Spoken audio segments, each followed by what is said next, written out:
In today's video, I'm going to teach you how to change the language or dialect on Grammarly when you're using it on a desktop.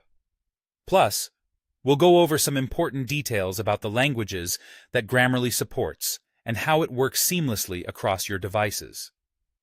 Whether you're working on your focus document, a casual email, or even an important blog post, getting those dialect settings just right can make a big difference in ensuring your writing is accurate and polished. To get started, you'll first need to log into your Grammarly account using your favorite browser. Head over to the language settings page by going to https://account.grammarly.com, customize/language.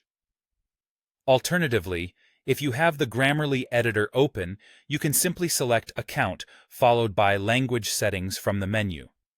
Once you're in the language settings, you're going to see an option that says I write in or something similar. What you need to do here is select the English dialect that you prefer. There are several options available: American English, British English, Canadian English, Australian English, and Indian English. Choose the one that aligns with your writing needs. After you've made your selection, be sure to save or apply the change. This is the crucial part because once you save it, this dialect setting will apply across all Grammarly products linked to your account. So, whether you're using the browser extension, the desktop app, or any other Grammarly tool, it will consistently use the dialect you've chosen. Now, if you're using the Grammarly desktop app, whether it's on Windows or Mac, the process is slightly different, but just as simple. For Windows users, you'll want to click on the Grammarly widget.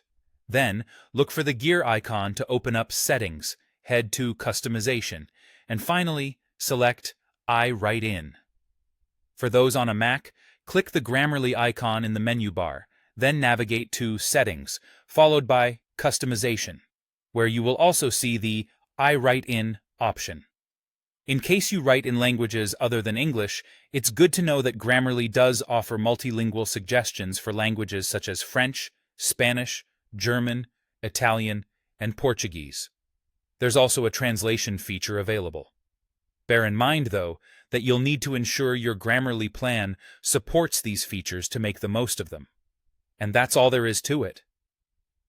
Now you know how to adjust the language or dialect settings in Grammarly on your desktop, you'll be better equipped to maintain consistency in your writing no matter where you are or what you're writing about. Thanks for watching, and good luck with all your writing endeavors.